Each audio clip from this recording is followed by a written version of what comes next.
Hello, I hope everyone is doing well, doing okay. And I've been wanting to talk about this subject for a long time.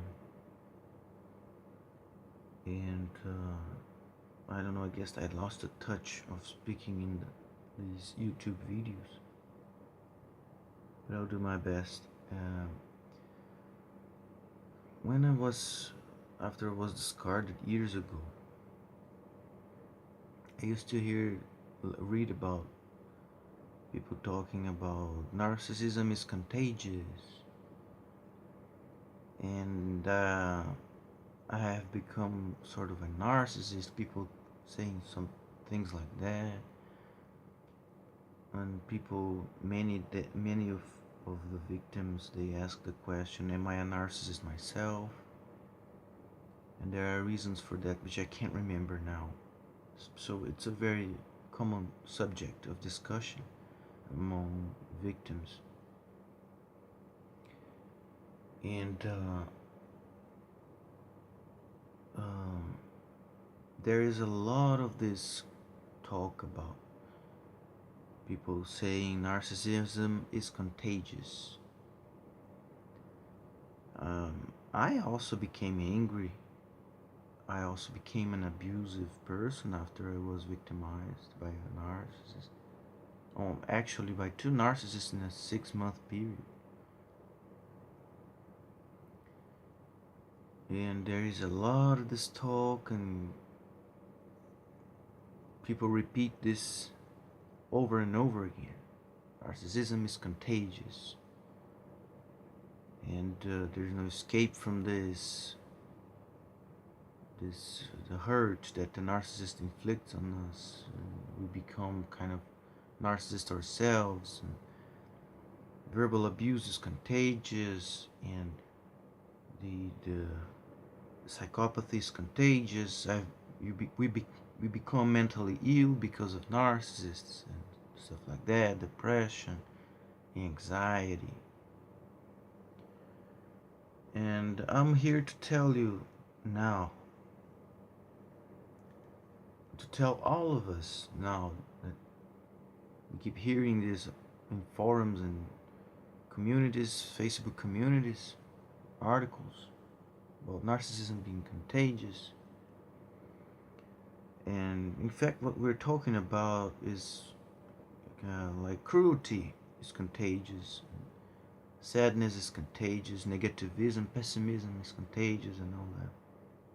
But that's not it's not something that we can believe, and it's not something we can take as supreme truth and the end of the road.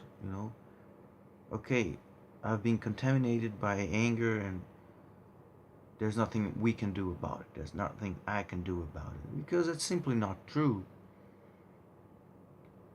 Because if narcissism is contagious, so is love. It's just a question of which one is being fed to us, or which one are we feeding. And cruelty and harm and despair can be contagious, yes, if but only if we let them.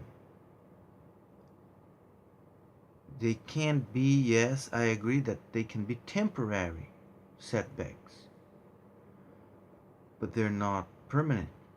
If we don't let them take hold of our lives, they are not contagious. They are not permanent. And if narcissism is contagious, so is love. Love is also contagious. There are books that talk about how a smile can change somebody's day. How a person full of energy can contaminate you, can contaminate your day. How a gift can change your day. How a simple gesture of of help, of kindness can stay with you. I read a book. The name of the book is the Five Languages of Love, or something like that. It was talked to me. It was presented to me by my therapist, actually.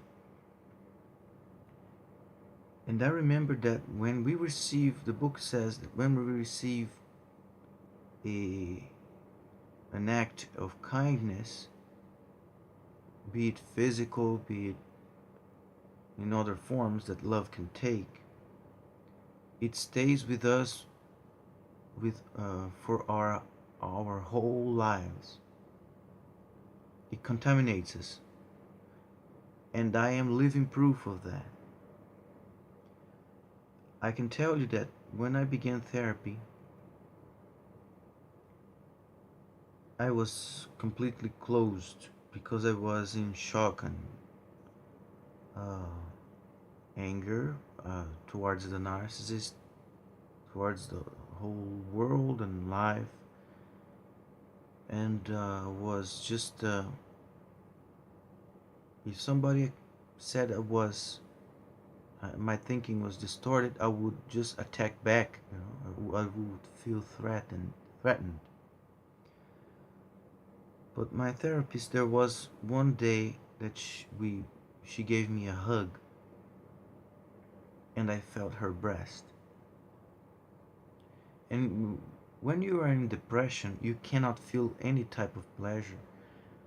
You don't care about sexuality or anything physical or any kind of kindness, physical or emotional in any way.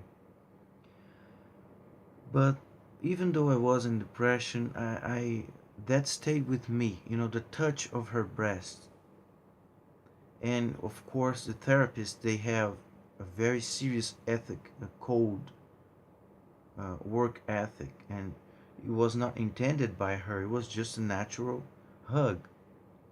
And to you that live in North America or in Europe or in other countries where physical touch is not very common, culturally speaking, in Brazil, if we don't have a little bit of a closer physical touch, we are considered unpolite. So I beg you to understand that. Keep that in mind. That physical touch in Brazil is considered a polite gesture. And then there was another occasion when I had a very painful talk with her about the whole situation, narcissism, depression, and she gave me a hug, a very very affectionate hug, which was the only time that she gave me the hug during the treatment. She gave me the hug because she probably felt it was time for her to offer me love. And I really felt loved by her, and I thank her for the rest of my life.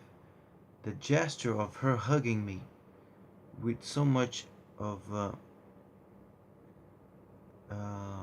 kindness. She gave me also a back rub. It was very affectionate, but not in a sexual sense.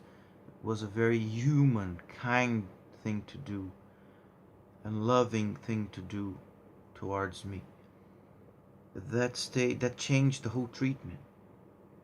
That opened up my heart.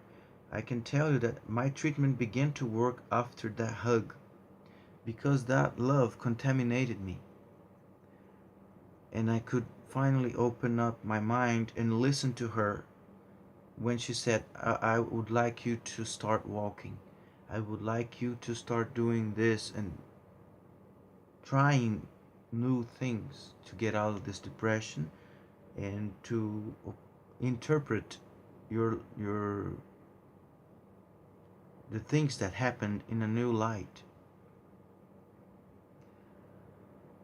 So if it wasn't for that hug, um, I wouldn't have opened up for the treatment and consequently for the almost end of my depression and complete lack of control because of anger.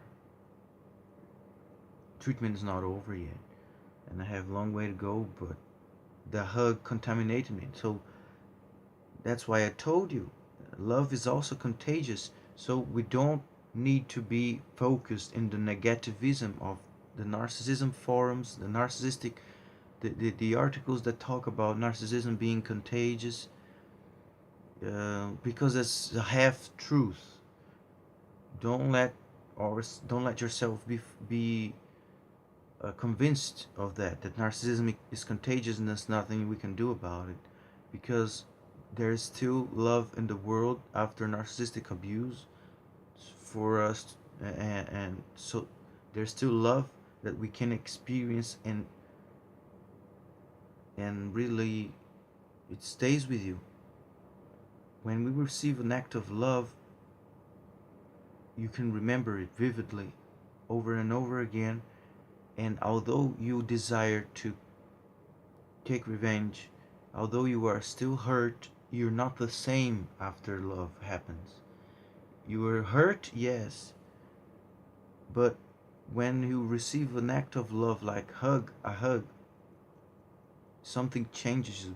Something kind of like mends the broken heart. It really does.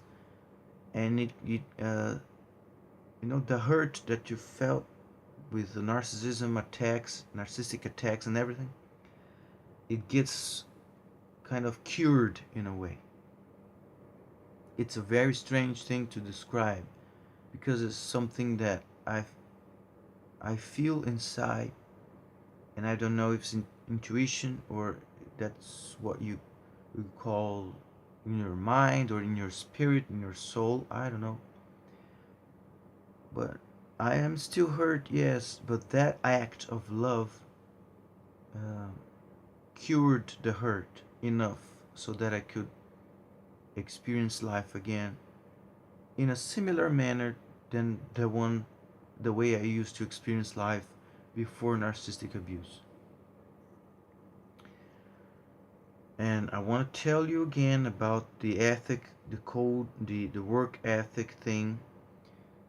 Uh, I received that hug only once, and then, of course, we still hug because it's just a cultural thing. But she kept a very professional practice, as she still does today. And I'm really thankful because at that moment she opened up. She allowed herself to love me, and she's a very mature person. She was only mature people. They have the courage to love. She was very courageous, because the therapists, they work under a very serious ethic code and stuff.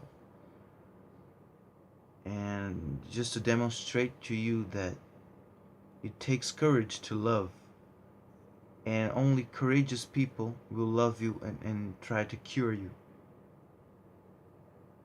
or at least offer something to help you. And I will be, my whole life, I will be grateful for her gesture. Now,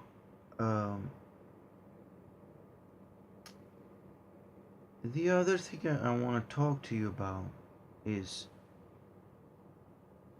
we had, besides this theme of narcissism being contagious, which but has some uh, correlations, is the subject of the narcissist being immature and being childlike.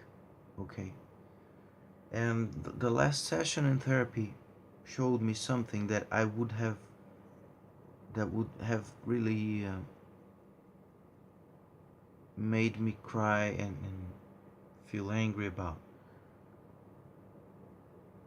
which is the fact that myself as a victim,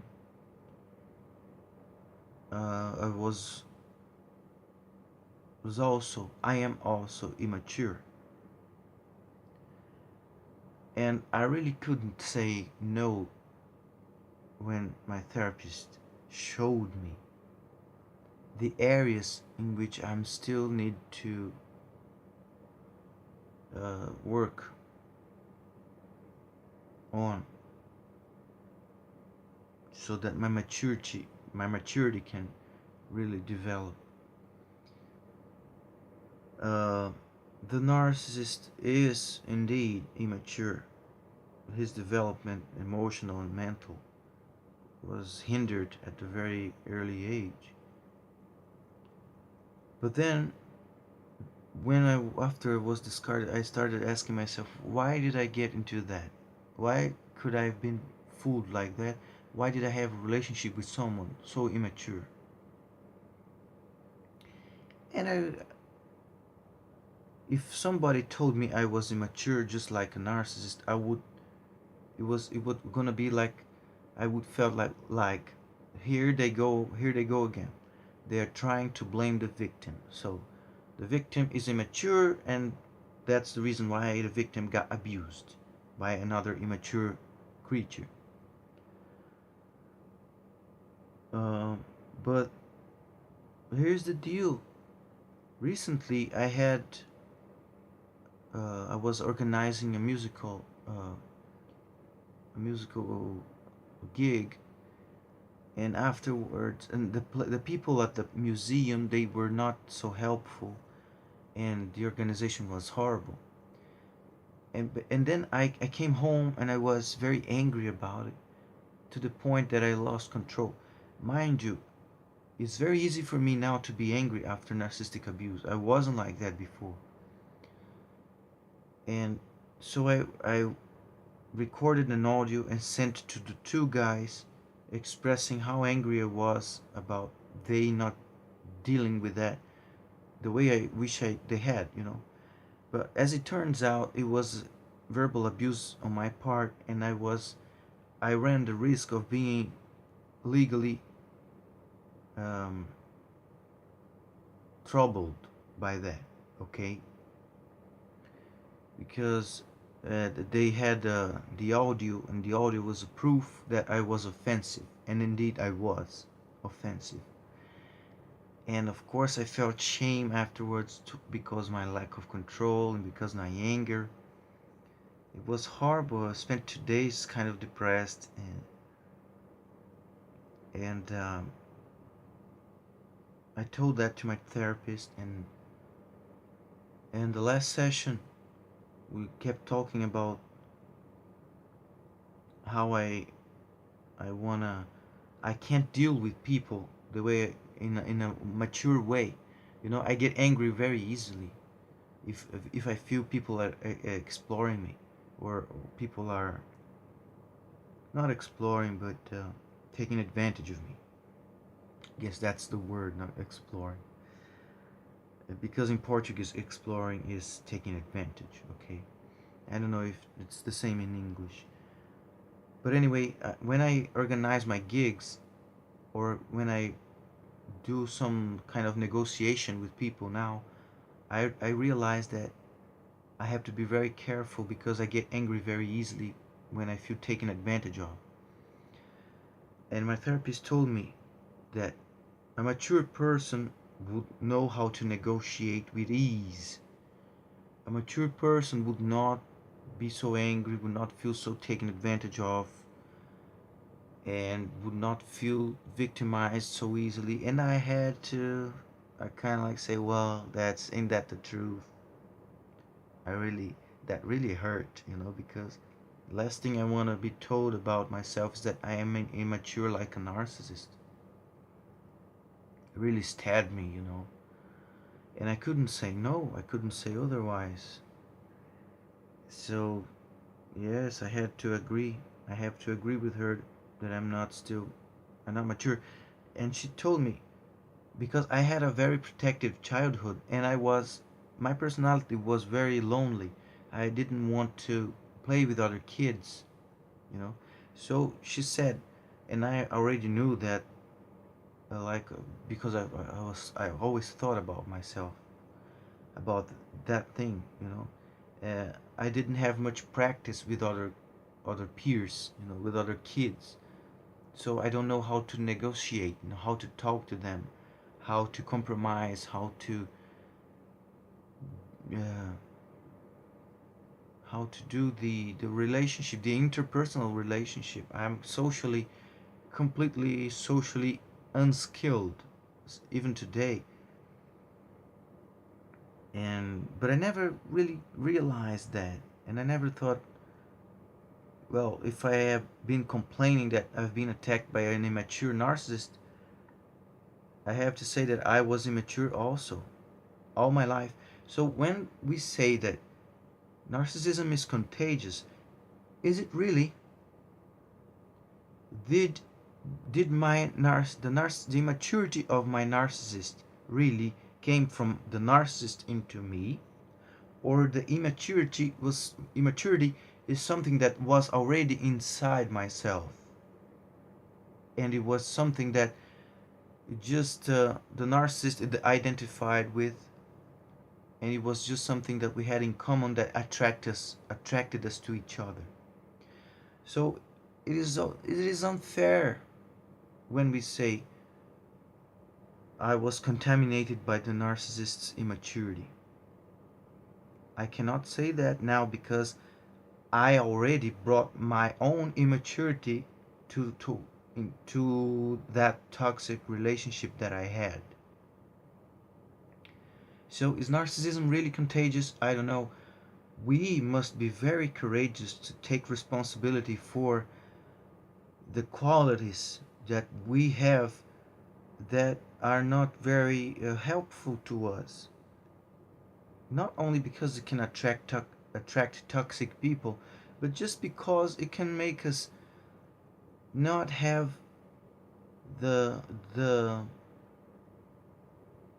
some skills that we need to do basic just to have relationships with other people, so that we can have healthy, first of all, healthy relationships,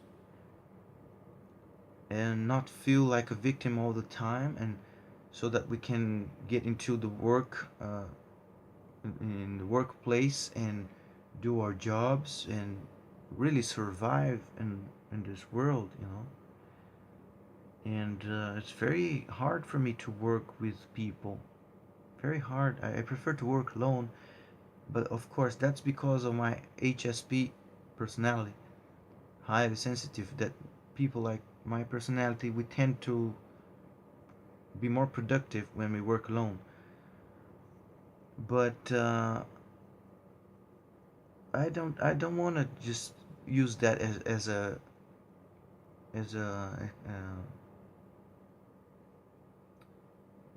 explanation to and not develop my social skills. I wish I had more social skills. Yes.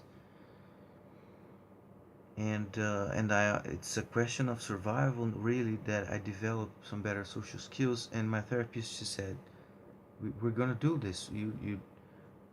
I want you to live life. Don't just read books and stay with the intellectual knowledge. You gotta experience that. If you guys have watched The Matrix, Morpheus says there's a difference between knowing the path and walking the path. And my therapist agreed with that. When you live, it's a completely whole thing. When you experience then your emotions, and you have to tell, okay, I'm angry, I cannot express my feelings now because I'm gonna be inappropriate, and I'm probably gonna be sued for the things I say. And it's very dangerous, being not so mature in a few areas, emotional areas, because I can get sued if I get an explosive anger, and I can lose job opportunities if I say inappropriate things. Because I'm a musician, I have to project an image, and if I say inappropriate things, I can lose some gigs. So it's very important that I recognize my maturity, even though it stabs me. And I have to admit that if once I accuse the narcissist of being immature, of course the narcissist would turn it to me and said, "Oh, who do you think you are? You are also immature." But the narcissist cannot say it's not fair on the part of the narcissist to do that, because the narcissist doesn't want to take responsibility. He just wants to divert his responsibility for his abuse. But